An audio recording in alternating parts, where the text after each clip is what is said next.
Okay, so episode 4. Guess where you just got into? Cool Guy Zone. This was a pretty good episode, definitely. This is definitely the best episode so far. I feel like every episode building to this moment has kind of just been like a build-up episode, you know. You get like glimmers of greatness and you get like moments of like, that's intriguing. But like nothing up until this point has really like slapped.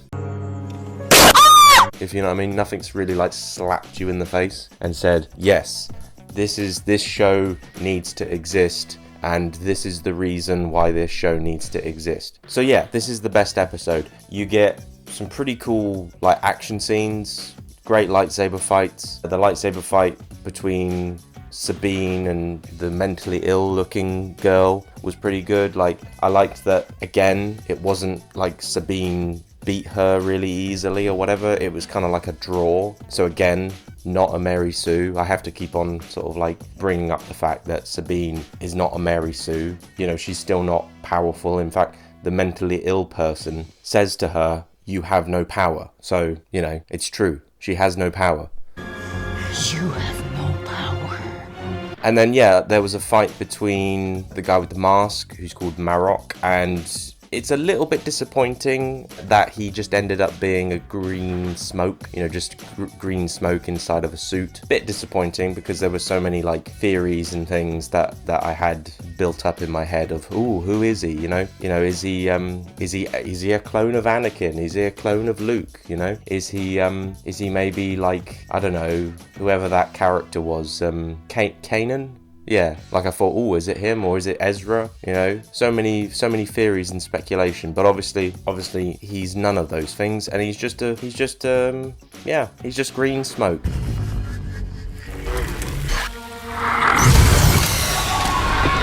But that's okay, that's fine. The lightsaber fight between Ahsoka and Ray Stevenson's character, Balon, was very, very good, although I did notice a few times I did see Ray Stevenson's stunt double a couple of times, but that's okay.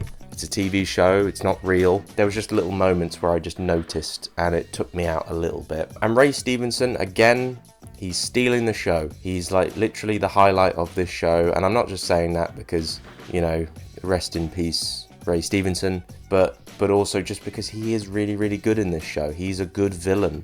He's a villain who has, I don't know, like he's got motives. Like there's a reason for what he's doing, and it's like characters like him are like so interesting where they're the villain, but they sort of feel almost like they're justified in doing what it is that they're doing. You know, they're doing it sort of for the greater good. It's all about the greater good. The greater good. How can this be for the greater good? The greater good. And you know, that's interesting. He's a very, very interesting villain. Actually, we even see like a fight scene at the beginning where you see the robot, David Tennant, the Huyang guy. He has a little fight with another robot. That was quite cool. He's not like C-3PO, who would just go, R2. He can actually fight and he can defend himself. So that was cool. And like, you know, the whole storyline, what they're setting up here, like with, you know, traveling to a completely brand new galaxy. It's pretty big stuff, to be honest with you. Like it's kind of like, wow, like we're going to a different galaxy. Why couldn't the sequel trilogy do this?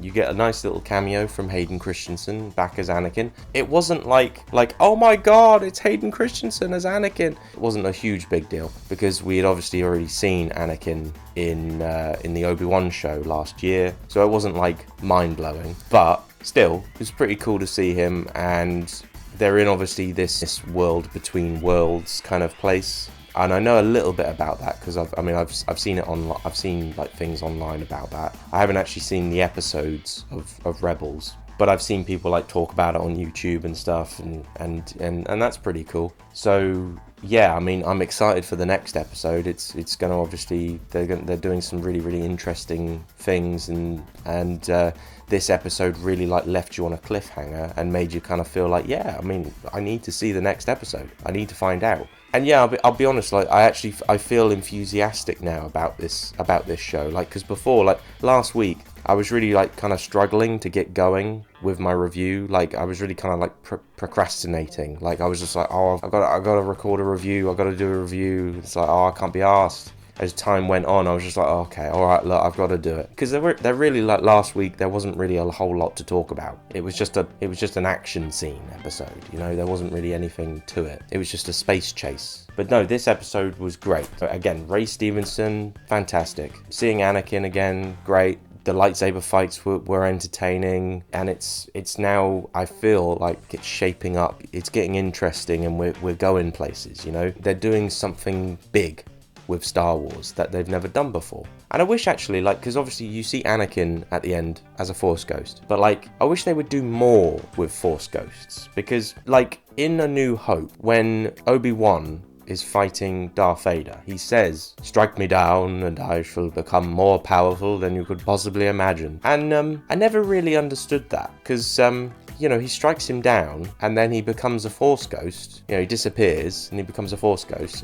But it's sort of like, well, where does he go? You know, what does he... Like Yoda in The Last Jedi, and I know it's a sin to talk about The Last Jedi, but at least with like Yoda in The Last Jedi, he kind of summons a lightning bolt and sets fire to a tree. So it's like, well, where is this power? We haven't seen it yet. And what if the whole term Force ghost, what if that whole kind of like saying, it's not true? What if instead it's kind of like you're just passing on into the next realm, or you've reached the final stage of becoming a proper Jedi, and it's like in a way you kind of become a god.